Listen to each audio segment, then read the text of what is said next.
Welcome to Paradigm Shift TV 314. I am your host, Pianki Patamatulu Neferamun Ra.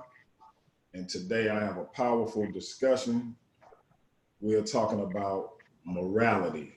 Which gateway should we choose? Should we go the path of the ancient people of Kemet, or should we go the path of Christianity? Which path is the best for Black people? And before we get into that discussion, which will feature our brother Metuhotep Jallow and our brother Jerome, the Conscious Christian Green, I'm gonna do my usual greeting, and then we're gonna jump into this powerful conversation with two powerful brothers. So stay tuned. As I said, I'm gonna do my greeting, and we'll be right back at it. First of all, I wanna say Hotep to all my Kemetic brothers and sisters. I want to say God bless to my Christian brothers and sisters. I want to say Shalom to my Hebrew brothers and sisters. Islam to my Moorish brothers and sisters. Assalamu alaikum to my brothers and sisters in the NOI, and Jambo to the rest of my brothers and sisters throughout the diaspora, here in the wilderness of the United States of America and beyond. I say that welcome for one reason and one reason only. It's because if you are Black, I am with you, and I hope that you are with me. As I said, this is Paradigm Shift TV 314. I am your brother, Pianki Patamatulu Neferamun Ra, Saber Initiate at the Temple of Heru, under the leadership of Chief Saber Amari Seneferu and Queen Mother Eni Teray. And we are in the business of liberating Black people, mind, body, and soul. And with that said, brothers, introduce yourself. We're going to start with Metuhotep Jallow. Let us know what you're going to be talking about. And then we're going to jump straight to our brother, the Conscious Christian, Jerome Green. Peace of Blackness, family. I'm glad to be Black. Glad to be back on the Black Forum with two brilliant brothers. I'm a Kemetic Pan-African Garveyite from East St. Louis, Illinois. And I'm here to talk about the morality that our ancestors set up on the Nile Valley that existed over 4,100 years before the birth of Christianity and the Council of Nicaea. So we'll be able to weigh each one of them on the scale, and then people can be able to choose which one is more valid and which one is something we should just get rid of. That's peace. That's peace. All right. The Conscious Christian brother Jerome, what say you? The floor is yours. Greetings, everyone. Of course, my name is Jerome Green. I'm a follower of Christ, and tonight I'm here to basically make an appeal for Christian morality. You know, I'm not necessarily here to discredit Kemetic spirituality in a sense. I'm just here to make an appeal for Christian morality and why I myself hold to the tenets of Christian morality. And of course, you all know from my introductions that I do follow the African philosophy of Ubuntu. I believe that it couples with the Imago Dei, that everybody is made in the image of God, whether male or female. So I think Christian morality really caters to that, and hopefully I'm able to make that clear in my presentation. That's peace. That's peace. And so I want to ask you, brothers, do either one of you prefer to go first or prefer to go last? Does it matter? Do I need to flip a coin? Let me know. Maybe coin flipping would be the way to go. I wouldn't mind going first. Would you want to go first, okay, brother? If you want to go first, you can go first. I wouldn't. It doesn't matter to me either way. Oh no, you can go first. I mean, okay. It's cool with me. Okay, cool. All right, so Metu, I'm gonna let you know when to go, and your time can start now. You got 8 minutes with a 2-minute grace period. Okay. The morality of ancient Nile Valley culture is the foundation of African or Kemetic culture, African culture, is what we call Ma'at. It represents truth, justice, righteousness, harmony, balance, and reciprocity. This is the morality of our ancient ancestors that allowed them to build pyramids, travel the world, that enabled them, made them better people, made the family structure together because they understood you have to, everything that exists has to be in a balance. And as it come to the laws of Ma'at, from the laws of Ma'at, that's where Christianity gets its morale from, which is the Ten Commandments. But in case you didn't know, the Bible Ten Commandments were merely plagiarized. They were merely plagiarized extraction from ancient laws of Ma'at. When we say "I have not killed" became "Thou shalt not kill," and the reason why we're not told this, first off, the dude who helped put the Ten Commandments together is Moses. Moses was raised in Egypt. So he knew the laws of Ma'at. So all he did was took from the laws of Ma'at 10 of them and did not tell you about the other 32. So from I have not became thou shalt, I have not killed became thou shalt not kill. I have not committed adultery became thou shalt not commit adultery. So the same concepts, it went from I will not to thou shalt not. See, our ancestors was trying to teach morality to Europeans because when you have to teach them morality, they didn't have it. So we have to tell them, thou shalt not, thou shalt not. It's telling them you should not do this. But when you say I have not, you're checking yourself. I have not defiled the gods of what let me name some of the laws of my. It says I will not mistreat animals. I will not mistreat children. I have not plundered the dead. I have not defrauded temple offerings. I will not lie. I have not desecrated holy places. I will not speak evil. I will not abuse my sexuality. I will not cause the shedding of tears. I will not act guiltfully. I will not lay waste to plundered land, to plow land. See, those principles of practice, you can see that it made us a better people.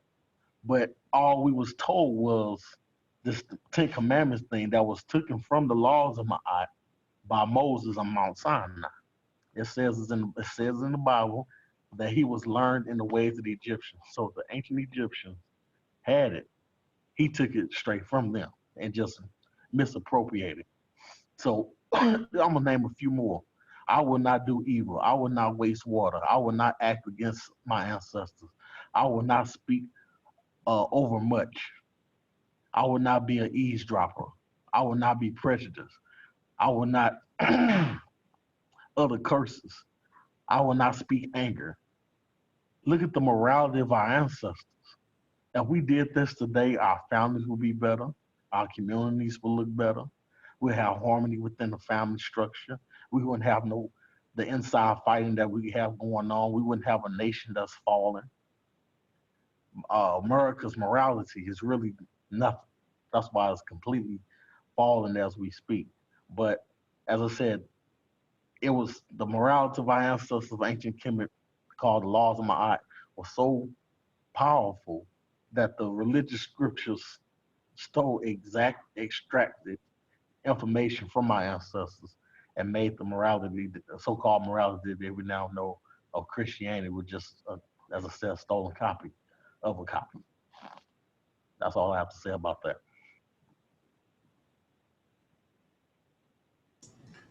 That's peace. That's peace. You actually got 3 more minutes plus the 2-minute grace period. You want to concede the rest of your time? I want to concede. Nah, you know what? Nah, I'll go. I'll keep going. All right, I'll let you I know. do that. You want to do the whole 5? I do the 5. All right. Are you ready? I can go? Go ahead. Your time starting now. All right. Now, right now, what I'm looking at now is called the 42 Laws of Ma'at.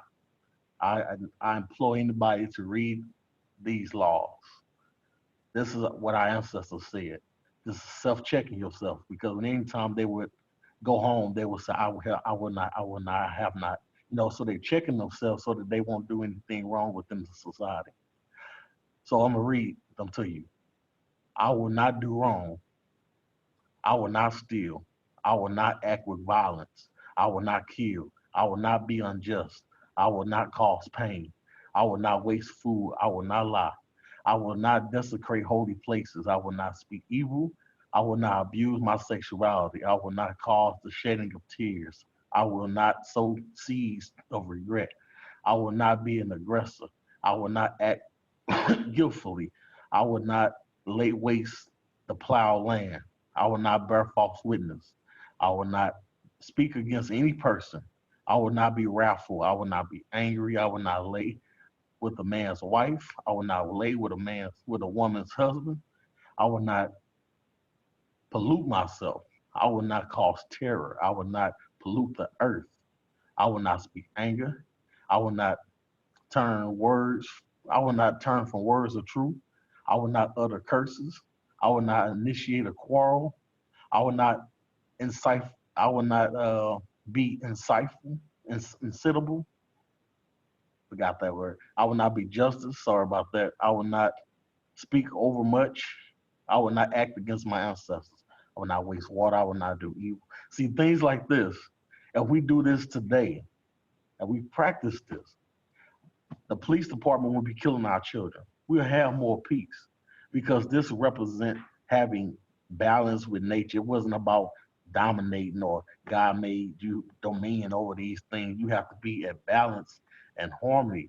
And that was the platform of ancient Nile Valley culture. That's it. All right, that's peace. That's peace. So, Brother Jerome, it's on you. But before you go, so the brother had a total of 7 minutes.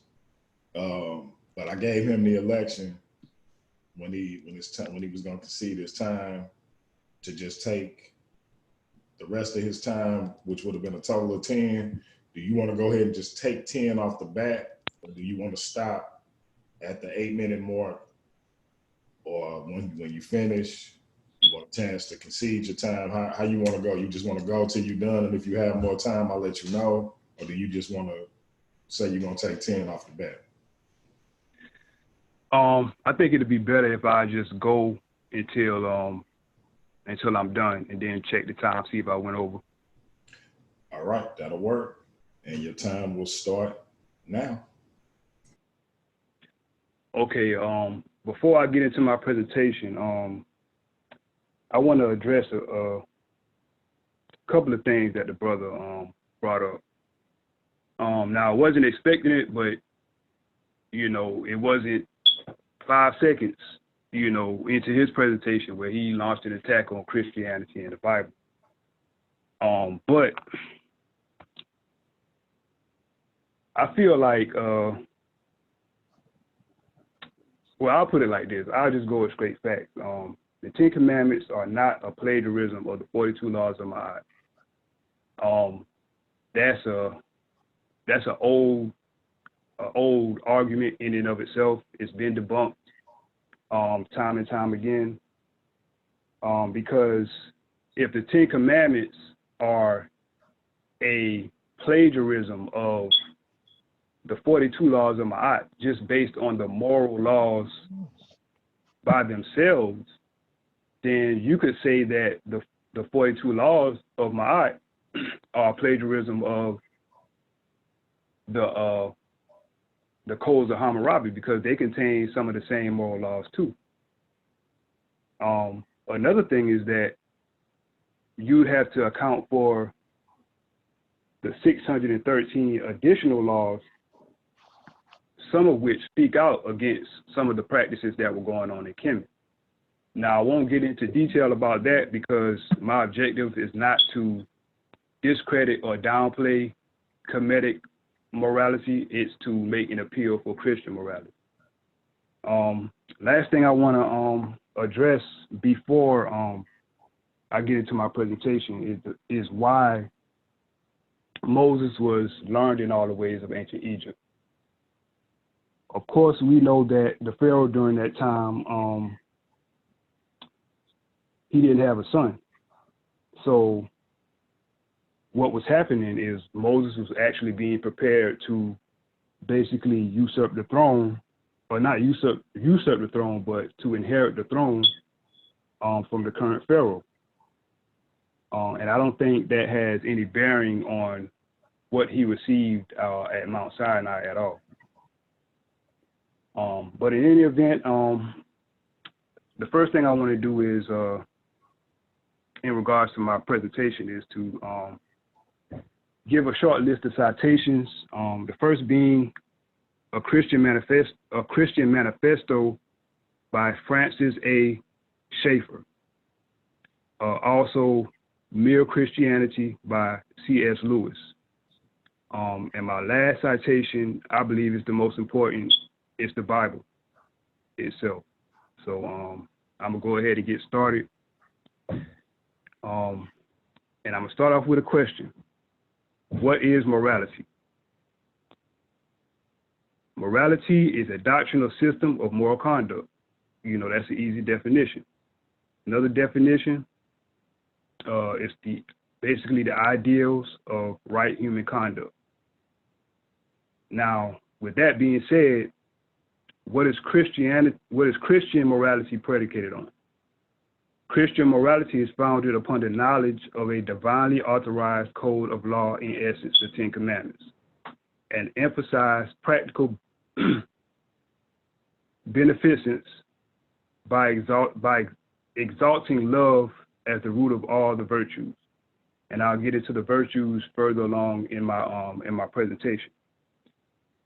But for Christians, these divinely authorized laws are essential in regards to a diagnosis of the human condition. These laws are necessary because of sin and, by extension, our inherently sinful nature. Also, these laws show us that we do not treat each other as we should, which is evident. We see it every day. Nor do we have the capacity to live righteously without both internal and external restraint. Christian morality is concerned with three things. Firstly, with fair play and harmony between individuals.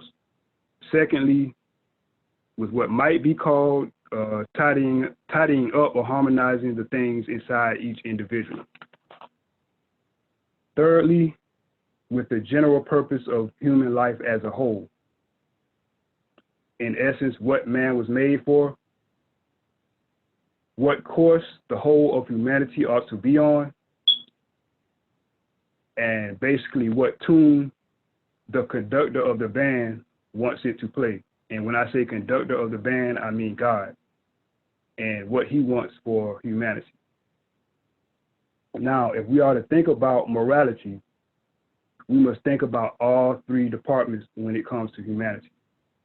And those are relations between man and man, things inside each man, and relations between man and the power that made him. Again, that's God.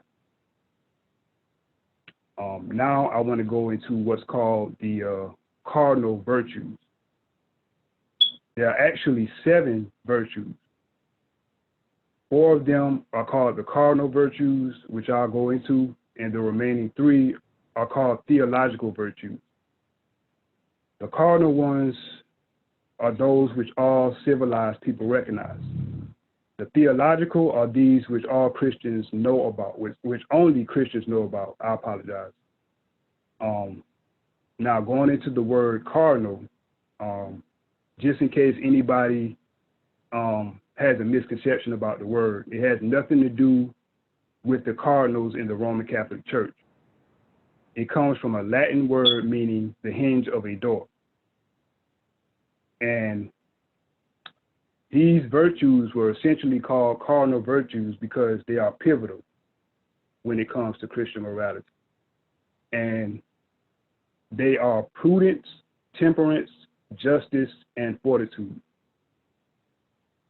Prudence means practical common sense, taking the trouble to think out what you are doing and what is likely to come of it. Temperance is basically abstinence or self-restraint. All right, brother. Justice. That's 8 minutes. You want to go ahead and take your grace period of 2 more minutes? Yeah, hopefully I'll be able to finish my presentation in those 2 minutes. All right, that'll start now. Okay. Justice means more than the sort of things that go on in law courts. It is an old name for everything we should now call fairness. It includes honesty, truthfulness, keeping promises, etc. Fortitude includes both kinds of courage, the kind that faces danger as well as the kind that sticks it under pain. None of the other virtues can be practiced long-term without fortitude. I wasn't going to a couple of scriptures, but I don't think I have enough time. Another aspect of Christian morality is charity. And you know, charity is basically giving to the poor. And you know, some people nowadays say that charity ought not to be necessary, and that instead of giving to the poor, we ought to be producing a society in which there are no poor to give to. And I agree. We should be trying to produce this kind of society, but in the meantime, if anyone thinks as a consequence you can stop giving to the poor, then that person has parted company with all Christian morality.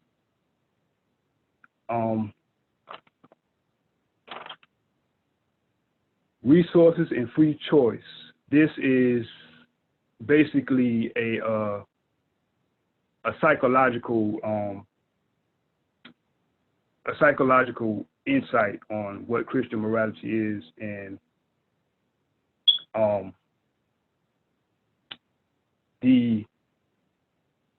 basically the alternate to Christian morality. However much a man gains from a material standpoint, you still have something else. This is talking about the psychological underpinnings of a man who has an abundance of material riches. What you have is the real free choice of the man on the material presented to him. Either he's going to use it to his own advantage first, or he's going to put it last.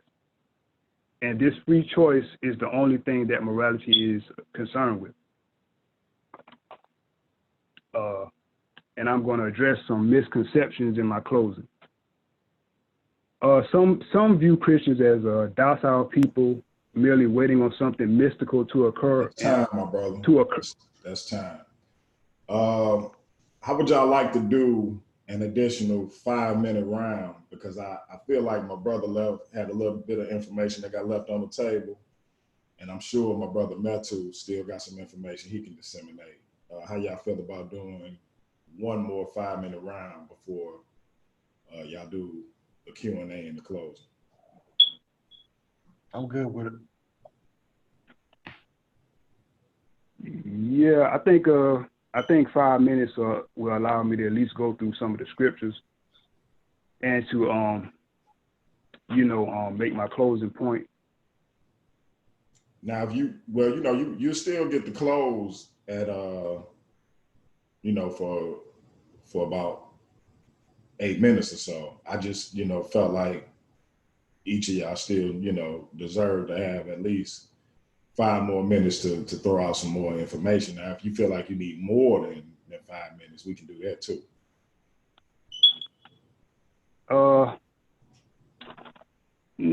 I think 5 minutes is enough for me to at least finish, my written presentation. And if I had to throw out any additional information in the actual closing, then I can do that. Okay, so let's do that. We'll switch back to Metu. He'll go for 5 minutes. We'll switch back to you. You'll do 5. Then we'll do the Q&A, and then we'll get to y'all close. All right, Brother Metu, it's on you. Your 5 minutes to start when you start talking. Okay, the morality of our ancestors of ancient Kemet is it is the foundation of the ancient world. It existed long before Christianity, Islam, Judaism. Now, the whole concept of an angel comes from Ma'at. This is a black woman with wings and an ostrich feather on her head. Why did they use an ostrich feather? Because the ostrich can look 360 degrees. And not only that, if the ostrich is low enough and is patient enough, at the right time it can strike and kill a lion. This is a bird that can't even fly. Why did our ancestors use that as a symbol of truth? Because at the right time, the truth can kill a lie. It's all about timing. So our ancestors, from that, you get the 10 Commandments. And the reason why people, Moses was learned in the ways of the Egyptians. So when you look at the pictorial of Moses, he has the 2 tablets. Those 2 tablets is really the headdress of Ma'at. Anyone can look it up. Even when you go to Mount Sinai now, the 42 laws of Ma'at is on Mount Sinai. But yet we are told about the 10 Commandments. But in our morality, it was about making sure that you didn't do wrong to somebody who didn't deserve it. It made sure that you conducted yourself without murdering anybody, without stealing from someone, without raping a woman, without all these things that we seem to fall victim to. If we practice it now, even the people who are governing us practice it, we wouldn't have the problems that we have now. And then when our ancestors left, before they left the house, they'll say these laws, I will not, I will not, I will not. But when they came back home, they'll check themselves and say, I have not, I have not, I have not. It balances you with nature. Because some of the other laws that you'll look at when it's translated, they'll say, I honor virtue, I benefit with gratitude, I am peaceful, I do good, I am kind, I am forgiving, I invoke laughter, I create harmony, I spread joy. Ain't that something that we really want to see today?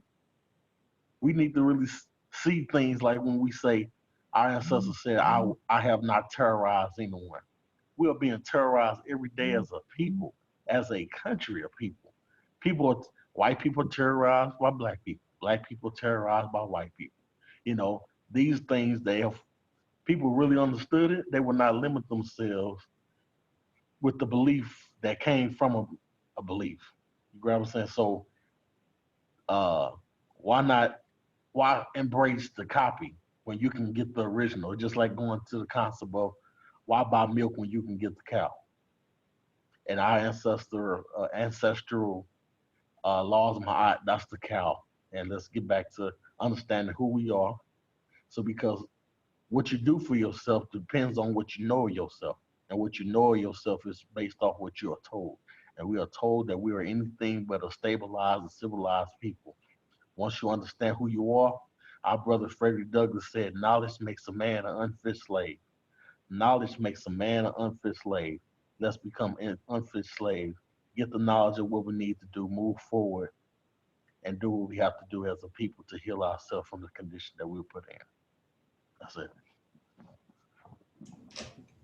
That's peace. That's peace. You had a minute left, or I'm a good. little bit under a minute. You good? Yep. All right, we're going to go to our brother Jerome Green, the conscious Christian. It's on you, brother. Your 5 minutes to start when you start talking. Okay, I agree with some of the points the brother made in regards to how society should be and, things of that nature. Of course, I don't agree with his continued assertion that the 42 laws of Ma'at have any bearing on the 10 Commandments. Like I said, some of the moral laws may be similar, but there are things within the 10 Commandments that have nothing to do with the 42 laws of Ma'at. And you still have to account for the 613 additional laws that are in the first 5 books of the Bible. But But anyway, and another thing, when you mention Mount Sinai, I'm wondering whether you really know where Mount Sinai is. If you could touch on that point after I get done with my presentation, I'm open to look into that. But getting back to my presentation, here's some of the scriptures that accompany the cardinal virtues. Temperance, we can see that in 1 Corinthians 9:25, which states, every athlete exercises self-control in all things. They do it to receive a perishable wreath, but we an imperishable wreath.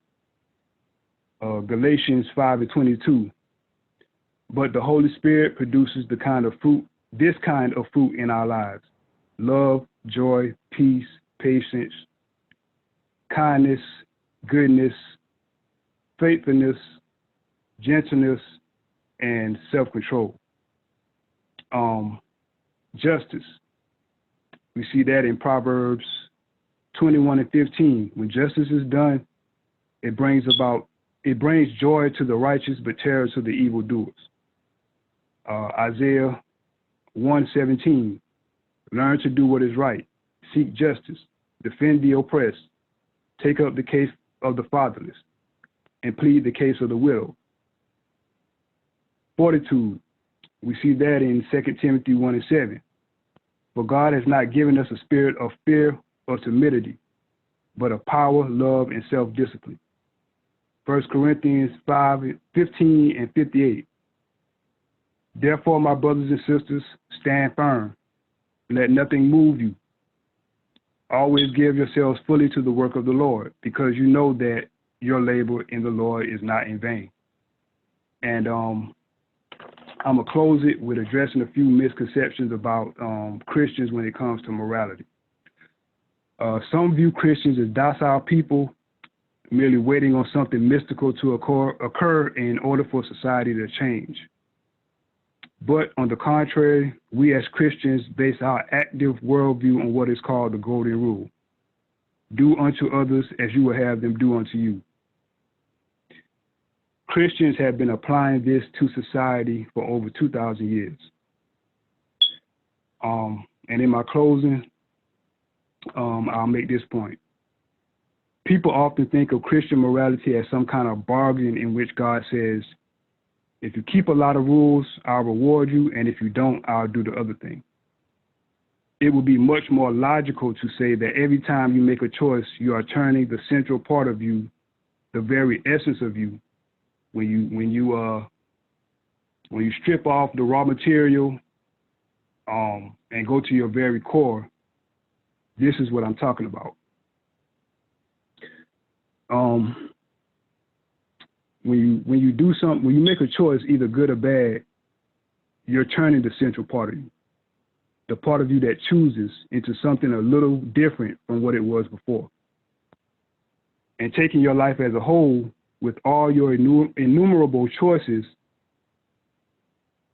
all your life long, you are slowly turning that central thing into either a heavenly creature or to a hellish creature. And what I mean by this is you're turning either into a creature that is in harmony with God and with other creatures and with him or herself, or else into one that is in a state of war and hatred and hostility towards God, and as an extension with its fellow creatures and with his or herself. And that's my closing. That's peace. That's peace. I don't want to cut your wisdom, so I actually gave you an extra, little bit under an extra minute. So we're gonna have to return that time to our brother Metu in his closing. So right now we're gonna do a Q&A. We're gonna let each of you ask the other brother 2 questions, and they'll answer, and then in return they'll ask the other brother 2 questions. Any preference on who want to go first with that? Well, let's do this. Metu went first with the presentations, So we'll let you go first with your question. No, So I'll let the brother ask me. Yeah, that's what I meant. I'm gonna have him ask you first since you went first with the actual presentation. So you ask him your first question, and then after he answer, then you can ask him the second question. Take about 2 minutes to answer the question, and then let's see, Brother Jerome, if you want to do a minute with a rebuttal to his answer or a response to his answer, you can do that. Then ask your second question. But let's keep the answer to about 2 minutes, the response to about a minute on both. That makes sense? Yeah, and I'm more than likely I'm not going to do a rebuttal because my questions are for clarification purposes only. That'll work. All right, it's on you. Okay, brother Metu, my first question, was morality within Kemetic society based on moral ideals or moral obedience? And I ask that question because moral idealism revolves around an attempt to achieve perfection, which is something we cannot achieve as finite human beings. So I'd like to know what it was centered around. It was built over the moral concept of being a better person, being a better human being, being a better husband, wife, child, just a better person. So it's built off the morality. From that, we're able to do the things that we've done in the Nile Valley culture.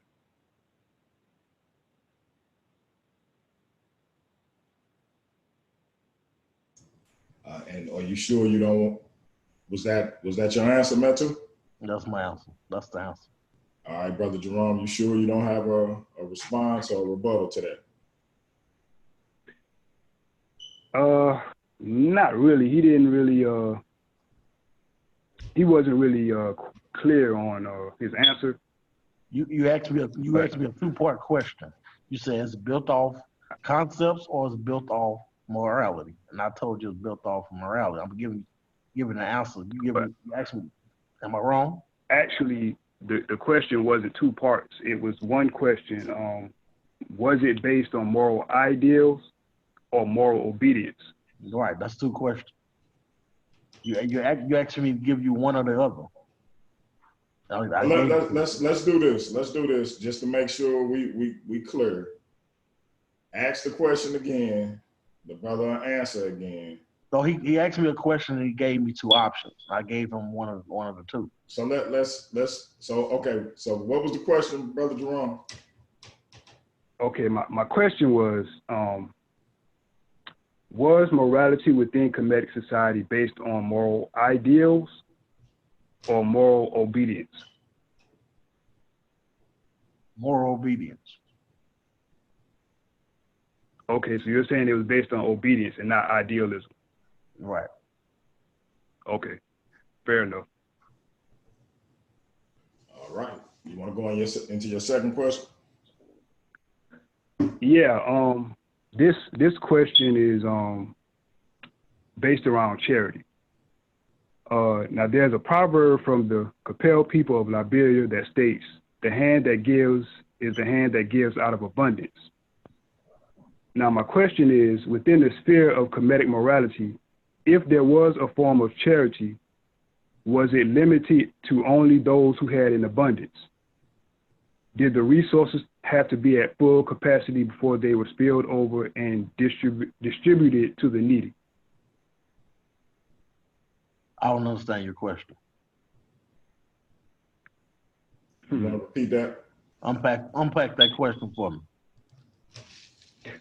Okay, maybe I can put it another way. Within the sphere of Kemetic morality, if there was a form of charity or giving to the needy, was it limited to those who had in abundance?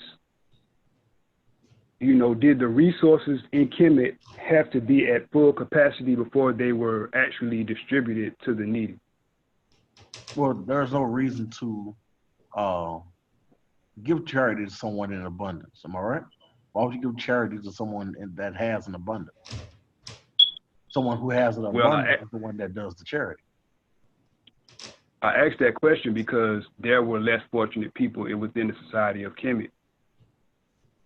There were less fortunate people in ancient Africa, really. Where is that proof? Because all the evidence showed that all the foreigners that came in, they were the less fortunate. They wouldn't come to a less fortunate people to ask for something to give them fortune. So you're saying that within the Kemetic society, there were no less fortunate people within that society? No, there's no evidence to prove otherwise. And if you do have any evidence, I would love to see it. I feel like you kind of romanticizing Kemet by saying that, but oh well. No, we can move on. I mean, give me evidence that prove that what I'm saying is wrong.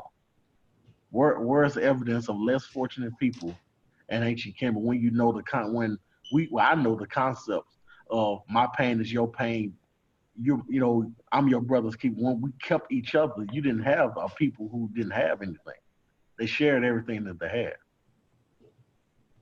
From that's why what our ancestors was doing.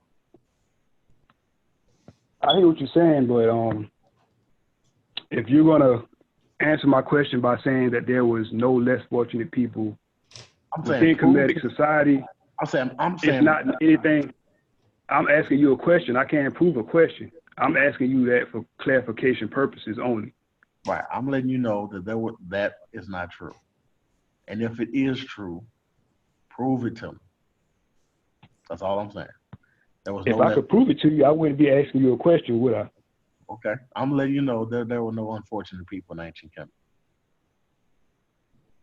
Okay. All right, Brother Metu. What's your first question for Brother Jerome? My first question is, where is Mount Sinai? From my understanding, Mount Sinai was and still is in Egypt. So where is Mount Sinai to you? So I can get clarity. Well, this is where he got where Moses gets the 10 Commandments from, Mount Sinai. Where is Mount Sinai today? Well, actually, I asked you the question first and was hoping you could answer it, but okay, I'll give you the answer. The most you already gave the answer, so there's no need to repeat yourself. But I didn't give an answer. The most recent evidence shows that Mount Sinai is actually in Saudi Arabia, across from Egypt. Well, did you know that Saudi Arabia was ancient Kemet at that time? It was actually called the Indus Kush Valley. So all of that was ancient Egypt as well. The people of India are from all of that. That's a colony of ancient Kemet. So that's the same. It's the same place. Nothing separated it until the 1800s, where they enslaved over a couple thousand black people to create what's known as the Suez Canal. Before the digging up of the Suez Canal, all of that called Saudi Arabia or India was ancient Kemet. Yeah, I know that because under the body of water that currently separates what's called Saudi Arabia and Kemet is actually a body of land which allow people to cross over from Saudi Arabia, what's called Saudi Arabia, into Kemet and vice versa. The only thing that separates Saudi Arabia from Africa is the Suez Canal. That's a man-made canal. Before that, you can easily walk over there. There was no separation of the land. It's still connected. It just dug up so that the Europeans don't have to circumnavigate the continent of Africa to go to India. That was their way to be able to go to India and trade with China quicker. But before that, the only thing that separates India or Saudi Arabia from Kemet was the Suez Canal, and that was up until the 1800s. So how could that not be Egypt? Who said that it wasn't Egypt? You said Saudi Arabia. It's modern day Saudi Arabia. You said as though it's not connected to Egypt. When did I say it wasn't connected to Egypt? Okay, so the Because question, if there's a is, where is Mount Sinai? Jerome, your answer it's was in modern day Saudi Arabia. modern day Saudi Arabia, which was Still is Egypt. brother's estimation, ancient Kemet. You agree with that, Brother Jerome? Yeah, I made that clear when I said that there's actually a body of land under the water that connects the two. Gotcha. Right. So y'all actually both saying the same thing, man. Right. You just saying Saudi Arabia other than Egypt. Right. Okay. But I'm just giving you clarity. As you said, for clarity purposes, I'm letting you know that what they call Saudi Arabia is Egypt. So what's your second question for the brother, Metu? My second question is, did the Hebrews know about God before Moses?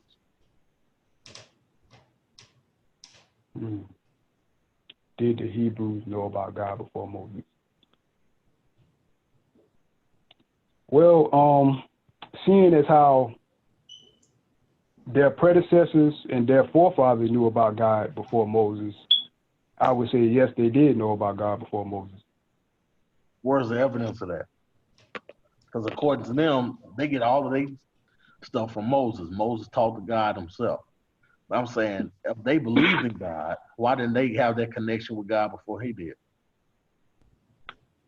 As I said, Abraham knew of God, and that's the forefather of the Hebrews. So of course they knew about God. God may not have revealed himself to them until Moses, but that's a whole nother story. They knew of God because Abraham knew of God. All right. All right, so what we're gonna do now, I'm gonna ask each brother a question. And then from there, I'll let each of you do your closing, and then we'll get out of here. I think so far it's been a powerful conversation. Love the dialogue, love the back and forth. A lot of knowledge was disseminated, so I definitely appreciate you brothers coming on and doing your thing. So my first question is to you, Metu.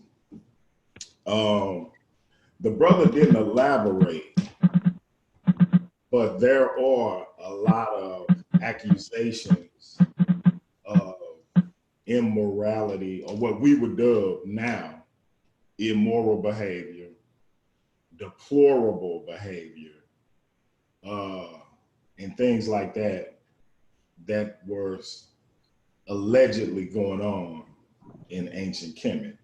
Uh-huh. Now, I have my assertions as to when and why this was going on. What do you say to people who say the ancient people of Kemet were not conducting themselves in what we would consider a morally upstanding way? Okay. They practice what's known as the laws of Ma'at. So let's look at the laws of Ma'at. The things that they said to themselves to check themselves. Now you tell me what's immoral about this. I will not do wrong. I will not steal. I will not act with violence. I will not kill. I will not be unjust. I will not cause pain, waste water. I will not lie. I will not desecrate holy places. Speak evil, abuse my sexuality, cause shedding of tears, sow seeds of regret, be an aggressor, lay waste plowed land, bear false witness, speak against any person, being unwrathful, ungrateful, and angry. I will not lay with a man's wife. I will not lay with a woman's husband. Pollute myself, cause terror, pollute the earth, speak anger. I will not turn from words of truth, utter curses, initiate a quarrel or a fight. I will not be prejudiced. I will not be eavesdropper, speak over much. I will not be against my ancestors, waste water, do evil, be arrogant, be blasphemous, come out, commit fraud, defraud the temple offerings, or steal from the church, plunder the dead, mistreat children and animals. What is immoral about that? This is what they practice. This is what they said. This is what they done. You tell me what's immoral about that. And so you feel as though the tenets of Ma'at made it virtually impossible for these. Virtually impossible, yes. I got you. What's immoral about it? I got you. I got you. All right, so this question is for you, Brother Jerome. A lot of people assert that with regards to Christianity, when we look at the way the European used it to justify the oppression of indigenous people across the planet, i.e., our ancestors, Native Americans, the indigenous people of the land we know as Mexico, Central America, South America, the islands off the coast of the Americas, the indigenous people of Australia, all over this planet where indigenous people are. There was a term dubbed the white man's burden, where it was said that it was their job to spread the gospel to quote unquote the savages, even though it can be easily proven that it was people of African descent who brought civilization to the world. When it's asserted that Europeans used Christianity to justify oppressing indigenous people, and thus that's a reason for Black people to walk away from Christianity, how do you counter that with saying that no, that's actually not a reason to walk away from it? I hope I'm framing that right. Well, how do you counter them using that as a means or as a reason to say this is why we shouldn't follow Christianity? How do you then go about trying to let them know that that's not a reason to walk away from? That's a good question, bro. But what I would do first is I would go to the basics. What is Christianity? Christianity is the perpetual state of being like the Messiah. Now, a period of time, if you look up what's called British Israelism, that's something that would probably bring a lot of clarity to what these Europeans were actually doing when they say that they were spreading the gospel. Number one, they took on the identity of the people in the Bible, which is why you have so many whitewashed versions of some of the most prominent figures in the Bible, like Moses and Christ and even God himself. Now, with their onslaught on people across the planet and them claiming that they were civilizing the savages by giving them the gospel, two questions come to mind.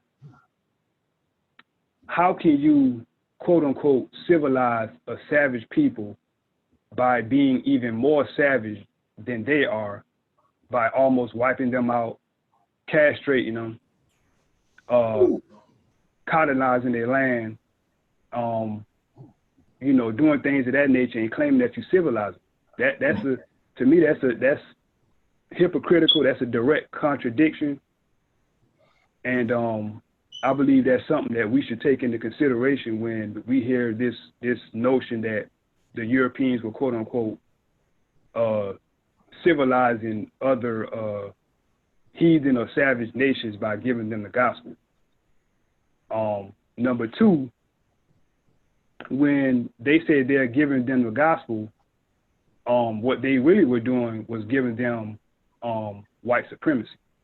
White supremacy was their religion. Christianity wasn't really their belief system. And we know this even through why they enslaved our ancestors in the first place. It was for two main reasons that I can point out. It was for, of course, material acquisition, and it was to fuel the prosperity of Europe, and it was to build this country. So, you have to take all of those things into consideration when you think about Europeans and how they spread their contorted, twisted, racially motivated form of what they call the gospel, because a lot of what they did does not align with the gospel and what Jesus taught. Well said. Well said. All right, Mother Metu, I got one more for you. When brothers and sisters of the Abrahamic faiths basically accuse those of us who are aware or conscious, as we say, of merely responding to white supremacy or looking to be Afrocentric as a response to white supremacy, not really gaining knowledge of self, but skipping over our real West African ancestors and going all the way to Northeast Africa to Kemet as a means of sort of delegitimizing Kemetic spirituality, or what it is we decide to follow.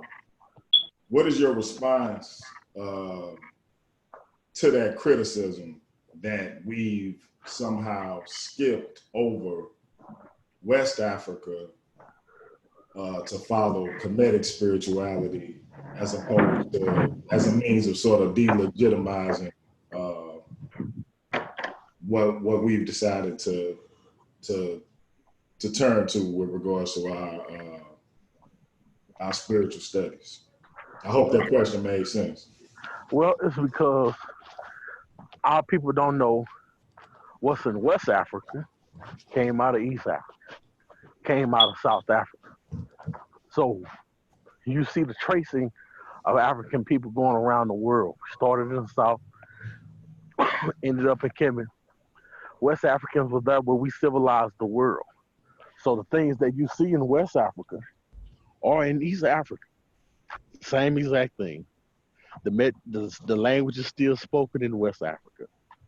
We just have to be able to do our own research and start to travel and start to really look at our ancestors. What did they really lay down? What did they really say?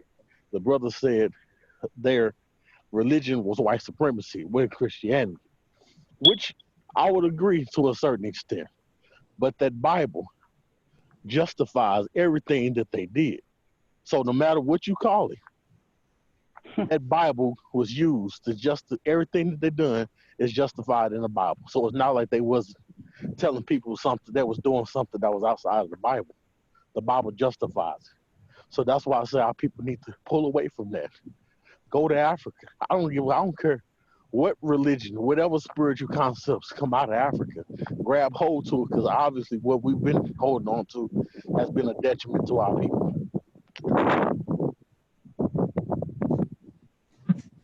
Gotcha. And I'm getting a little bit of background noise. Brother Jerome, this one is for you. So in recent years, I've heard some assertions that Christianity is almost as much African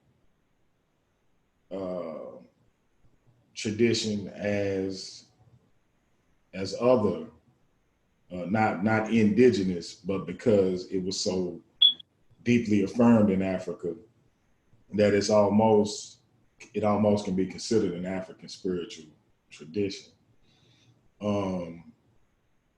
That there are several church fathers who are of African descent, and that Christianity was spread throughout Africa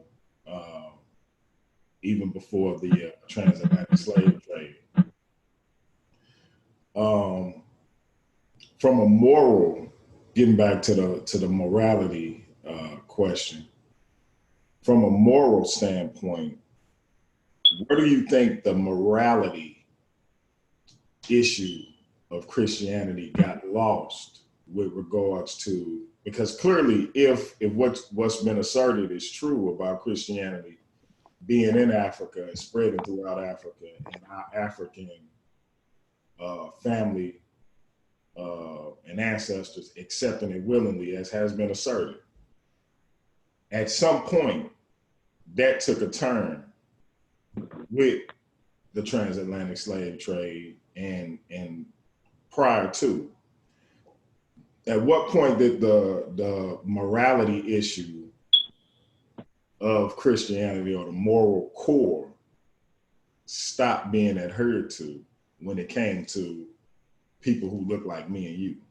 I hope that question makes sense. Yeah, it does. It does. And I can see why somebody would make that assertion, because Africans contributed a lot to the doctrine of Christianity itself. And even they even developed systems of how to study the Bible, ecumenical work. They developed some of the very disciplines of walking with God that we adhere to today.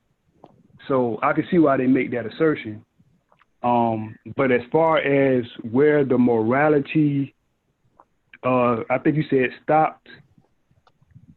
Yeah, where did it? Because it seemed like, okay, if our African brothers and sisters back then were accepting this spiritual tradition willingly, at some point there must have been some evangelizing to them with honorable intent, I would think, or at least I'm guessing. At some point that had to turn. If what's being said is true, at some point that had to turn and not be the case when we think about what happened, right? Yeah, that's I get what you're saying, because even when you look at the book of Acts, you see one of the disciples, I believe it was Philip, who converted the Ethiopian eunuch, and that wasn't a forced conversion. That they had nothing to do with any type of immoral actions towards the Ethiopian eunuch. And I think for at least 300 years, it was like that. There wasn't any forced conversions or immoral things going on. I think once the Roman Empire, quote unquote, adopted Christianity as a means of political gain, is when things took a turn for the worse. And I won't say that it took a turn for the worse totally, because there were still African believers who did not adhere to Roman Catholicism, and some were persecuted for not doing so. So I think ultimately the catalyst for that turn from morality to immorality when it came to the spread of the gospel is attributed to the Roman Empire and their quote unquote adoption of Christianity. Got you. So it seems it come back to the European, and that's interesting. I mean, that's what it seemed to keep coming back to. This last question is actually for both of y'all. Brother Jerome, Metu, you can answer first, and then Brother Jerome, you can answer. And after this, I'll let y'all close. And y'all can take whatever time you need to close out. So again, this question will be for both of you all. So moving forward, for those who practice and study Kemetic spirituality, from a moral standpoint, what is it that we can teach our people that will enable them to be able to stand firm, stand strong, and move forward in power in this country and beyond in a positive manner, where we can begin to build back up our families, build back up our communities, build back up our economic base to the point where we once were? Give me two things that we can teach them through Kemetic spirituality from a moral standpoint, or moral center, that will enable us to build those things back up. Okay, first off, you have to start doing what is intuitively correct. Intuitive, something that it's inside of you, know what is wrong, you know what is right. The Creator allowed this intuitive nature to be you. See, laws are made for the lawless. African people were not lawless. We was recording history and documentation. We had to put this together. But just do what is right. Ma'at represents what's right. It represents truth, justice, righteousness, harmony, balance, and reciprocity. And all you have to do is just do what is right as a people, for each other, to each other. The world will see it, and we'll be able to change the condition that we miserably live in today. That's peace. That's peace. Brother Jerome, same question. From a Christian standpoint, what can we do, or what can we teach our people to build back up our community, to build back up our families, our social structures, our economic base, to move forward in power? Give me two things that we can pull from Christianity that will sort of spark or ignite those things in our community and sort of galvanize our people. I think the number one thing we could do as a Black community is to continue or to start embracing the golden rule more, which in my presentation I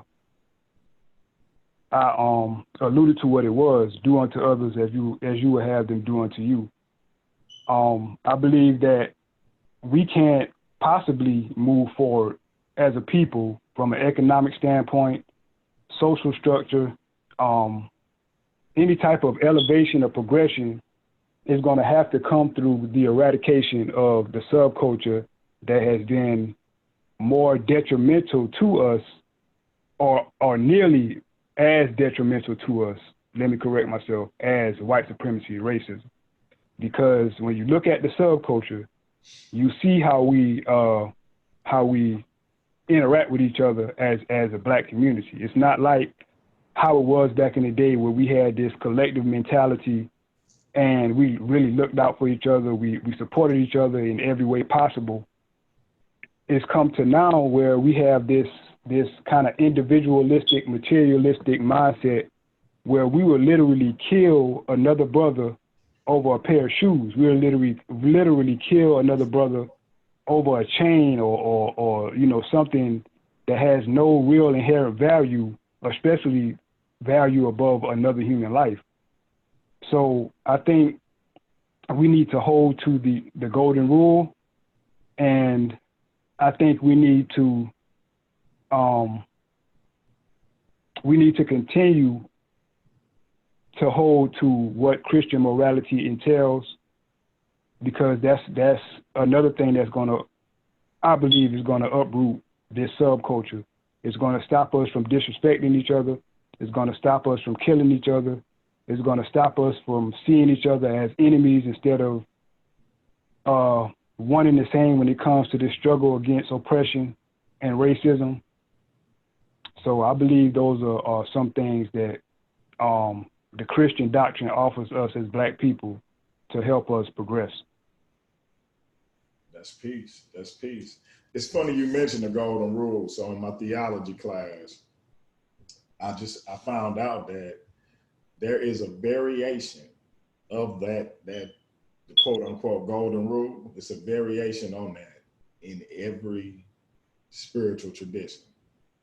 Literally every spiritual tradition has a variation of that particular motif, from Kemet to Hinduism, to Buddhism, to Christianity, to Judaism, to Islam, to Native American spiritual traditions, Aboriginal spiritual traditions, Zulu.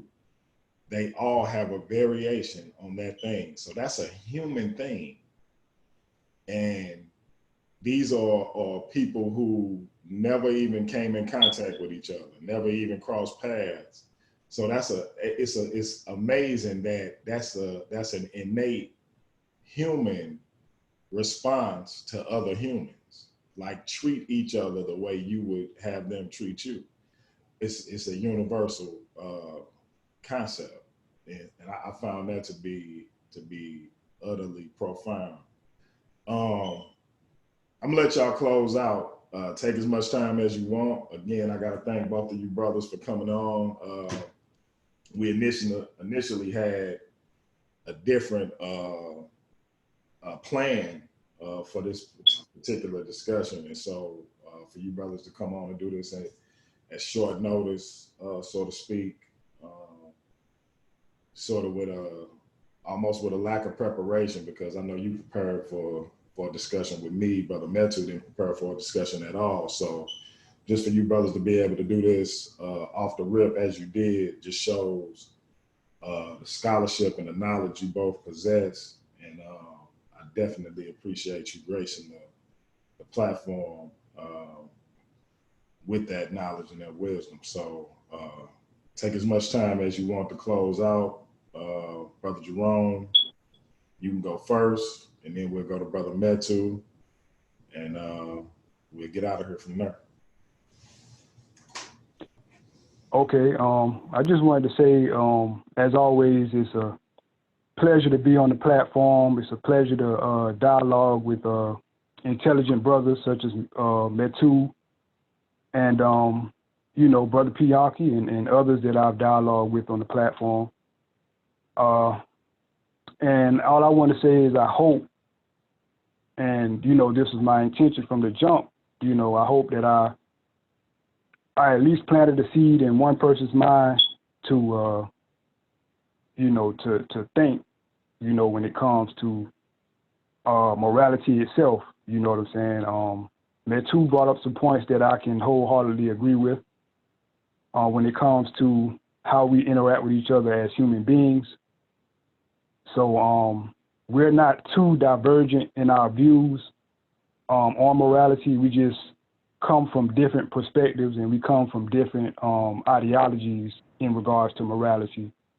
And I think that it's always healthy to have this type of dialogue, because I know I learned some things, and I can hope that, Brother Metu learned some things as well. So, I look forward to continuing to have these type of dialogues in the future. And, I'll close with that.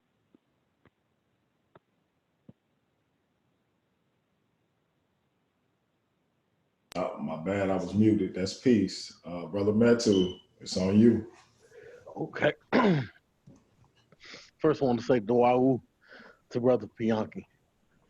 I also want to give good thanks to our good brother, the Conscious Christian. It was very good dialogue. I just hope that people don't see too much of the differences and start looking at the similarities of what we was talking about with each other.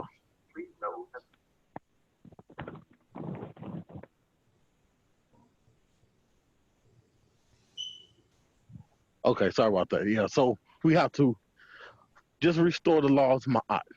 Just do what is innately, what it's right to do. You don't need no book. You don't need no Bible. You don't need no Per and Haru. You don't need no Torah. You don't need no talent. All you need is the knowledge of yourself. Do for yourself. Love yourself. Produce and protect for yourself. And then we'll be able to grow as an African people. That we gave civilization its first smile. We should be able to give civilization another one. Hotep. That's peace. That's peace. But once again, thank you to both of you brothers for coming on the platform, gracing us with your presence. Again, for this to be short notice, so to speak, amazing dialogue. I learned a lot, got a lot of information. I think the people are going to be edified. So much gratitude to the both of you. And we're going to get out of here from there. This has been Paradigm Shift TV 314. I am your brother, Pianki Patama Tulu, Nefer Amon Ra, and we are out of here, family. Hotep.